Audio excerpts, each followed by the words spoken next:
But I do appreciate how angry he is at having been lied to, not once, not twice, not 3 times. Now he's sitting back on, well, what really is real? As we've now entered the final month of Joe Biden's presidency, and for the sake of argument, it hasn't been a good one. The Democrats lost the White House, Senate, and House in the November election. Meanwhile, this week, FBI Director Christopher Wray announced plans to resign at the end of the Biden administration as President-elect Donald Trump takes office in January. The news comes amidst a bombshell report from the Justice Department that revealed the FBI had at least 26 confidential informants on the ground when the Capitol was stormed on January 6, 2021.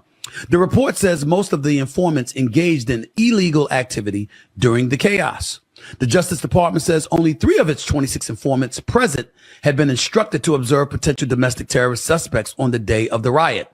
The rest of the 23 appeared to have gone to the Capitol on their own accord.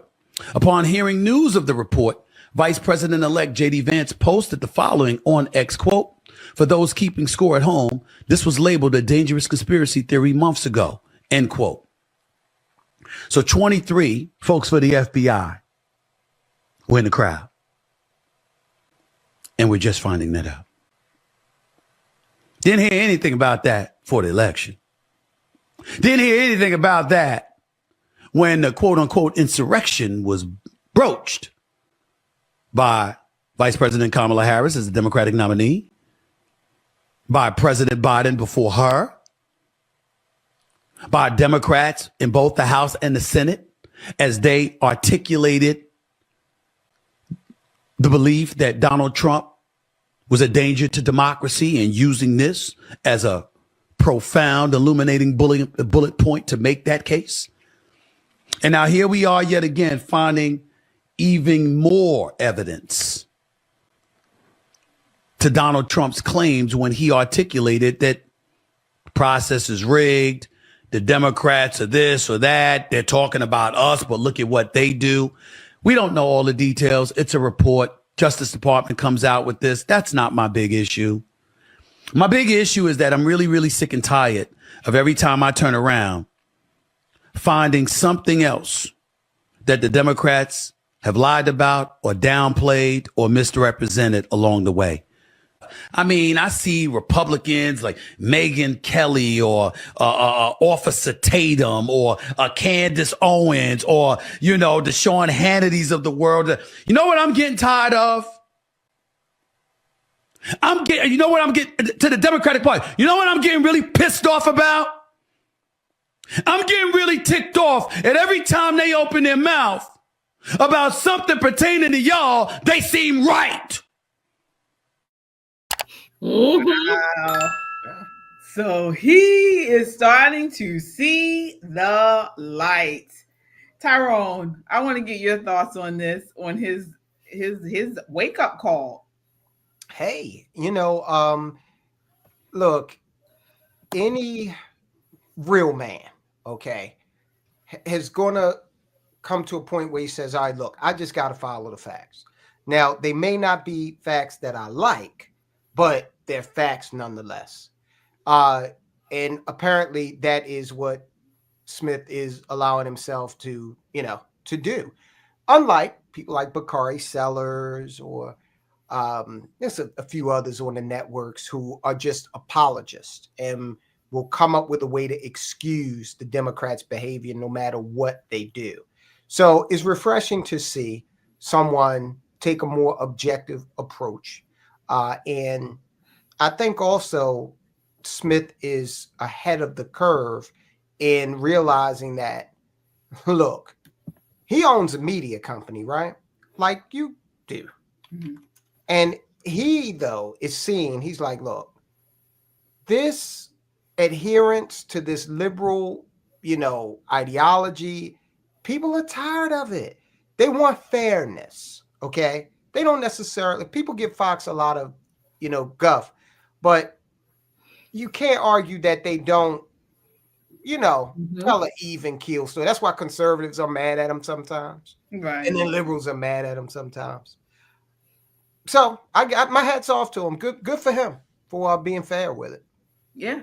Shelley, will January 6th go down in history as the largest case of entrapment the world has ever seen?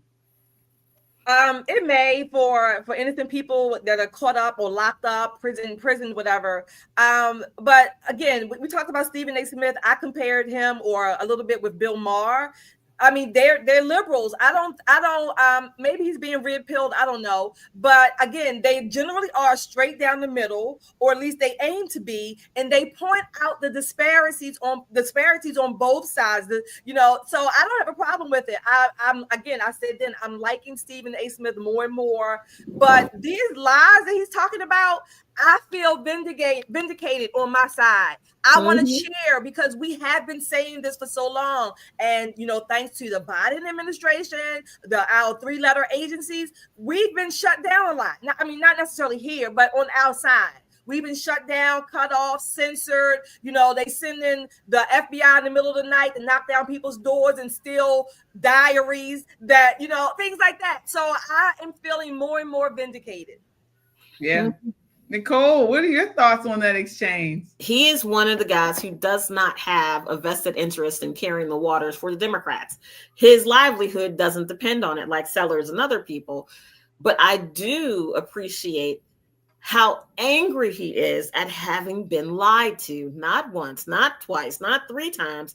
Now he's sitting back going, well, what really is real? Because everything you said to me, everything you swore to me over the course of the last 3.5 years is absolute falsehood. Absolute falsehood. And let me tell you, January 21st, when the lights come on in these federal office buildings and the truth is going to be told, there are going to be a lot more like Stephen A. Smith. Now, will it be enough for him to leave the party that he sees as a big part of who he is? I don't know, but I do know it'll make it harder for them to sell him another line of BS. He's going to have his high beams on going, well, wait a minute, this don't really sound right.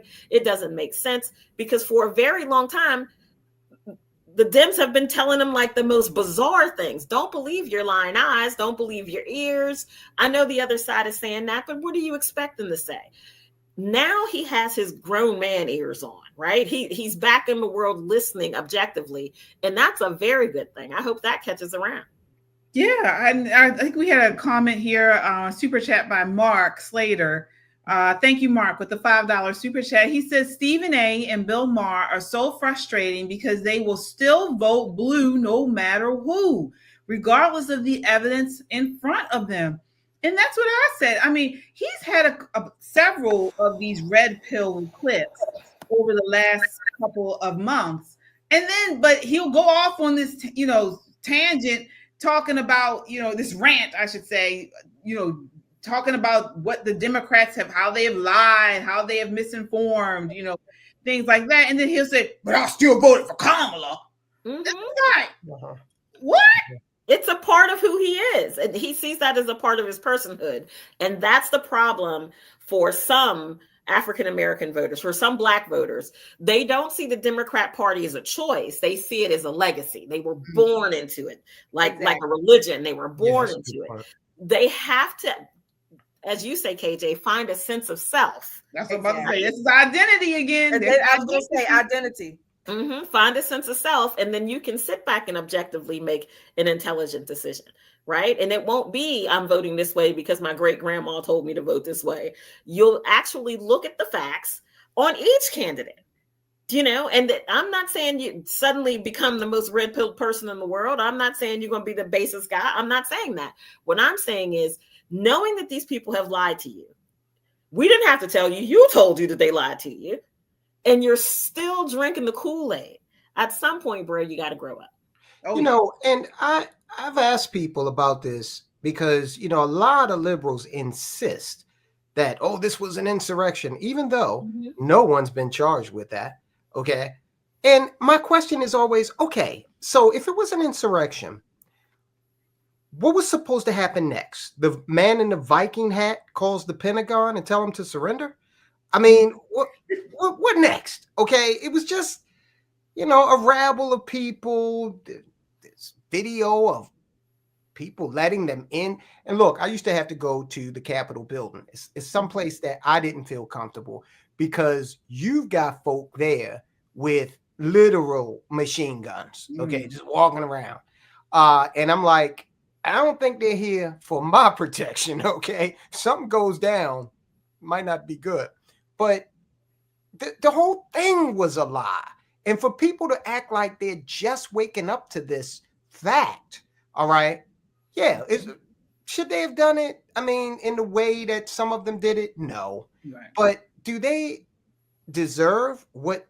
Let me tell you something. The main reason they got that treatment was because, quite frankly, they exposed a lot of grown men as stone cold cowards, running through senators and congressmen, running, okay, hiding, cowering. And I talked to a buddy of mine, and we're both from Baltimore, and we both agreed, hell, there would have been 12 dead and 188 pallbearers because we wasn't going out like that, you know. So, well, that's the real reason is because they showed a lot of people. They embarrassed a lot of people. Oh, I see what you're saying. Yeah. Of I think it was 1,068 convicted, 60% went to jail, and 14% were subject to house arrest. The DOJ acknowledged that 5 people convicted actually ended up serving less time in prison as a result of the U.S. Supreme Court decision that overturned the widespread use of 18 U.S. Code 1512 C2 that allows for punishment of up to 20 years imprisonment for disrupting an official event. That was all according to the U.S. Department of Justice. So, but it mostly were misdemeanor offenses. There were some felony offenses. But again, this is what it's about, getting to the truth. And that leads me to this next topic, you know, ABC News, forced to pay Trump millions. It says here, according to CNN, ABC News has agreed to pay $15 million to President-elect Donald Trump's future presidential library to settle a defamation lawsuit. It stemmed from an incorrect statement made by anchor George Stephanopoulos during a March 2024 interview where he inaccurately stated that Trump had been found civilly liable for raping writer E. Jean Carroll. In reality, Trump was found liable for sexual abuse, not rape, under New York law. Shelley, what did you think when you heard this? I laughed. I told y'all November the 5th or the 6th, I am not ready to forgive. So I laughed. These people, the ABCs, the NBCs, these are the same people who cheered when Fox was ordered to pay Dominion that huge lawsuit, right? That settlement. So for George Stepp, I mean, he probably needs a few steps to get his height up, but you know, I think he is embarrassed. I think he's embarrassed. I just laughed. I laughed, and I'm glad that President Trump sought out this lawsuit. I'm glad, and I hope he has many more for these other 3-letter news agencies. Yeah. I like that he, shut down his Twitter account, his X account, and is kind of laying back on socials.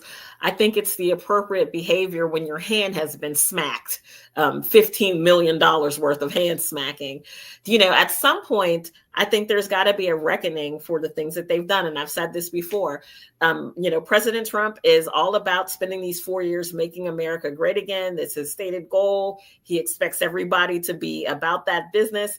But make no mistake, Kash Patel, Pam Bondi, them offices are going to be busy. And I cannot underestimate to you guys or understate to you guys who Pam Bondi is. She's a wonderful person, sweet, kind-hearted, just a gem of a person. But you get her in the courtroom and this thing, like there's a flip that she is like a bulldog when it comes to dragging people to the truth. So there are going to be a lot of things that have been hidden that are going to be coming out. And I think it's going to be the right thing to do. Pardon or no pardon, there has to be a reckoning for the lawfare that happened. There has to be a reckoning. Yeah, absolutely. No, Yeah, and, Tyrone. Mm-hmm. well, first of all, Napoleon was average height. I just want to put that out there. The other thing, Trump made a statement, I think it was either yesterday or today, where he said there will be more civil suits. Mm-hmm. Okay. So I don't watch the news. You guys will have to tell me. I'm sure there will be a lot of tiptoeing around what's being said because George Stephanopoulos had to come out of his pocket with 1 million of that settlement. Okay. And that's now George has probably got it. Oh, yeah. He's at the upper echelon. Okay. But I don't know about what's his Mika and Joe. No. Yeah, they got plenty of money, but I'm going to tell you what's hurting them more so than the check is the public embarrassment in that very same town square where they stood and called this man dirty names and impugned his reputation and talked about his wife and his child and his older children, where they literally tried to destroy this man. In that same public square, this man gets to stand there, the leader of the free world, the most powerful man on the planet, and say, okay, it's time for me to get my lick back. Yep. Bring your checkbook and your hind parts too, because baby, it's going down. Yep. It is going down. Trump is always where the cameras are when it involves making money. And today at Lowe's Island in Sterling, Virginia, he opened the Tennis Performance Center. Trump volleyed with Serena Williams, shoes off, coat on. Donald Trump showing he's got some game, some little. It's right there at the Trump National Club. Both are tremendous facilities. It was good to see him out there, and the fans seem to enjoy it.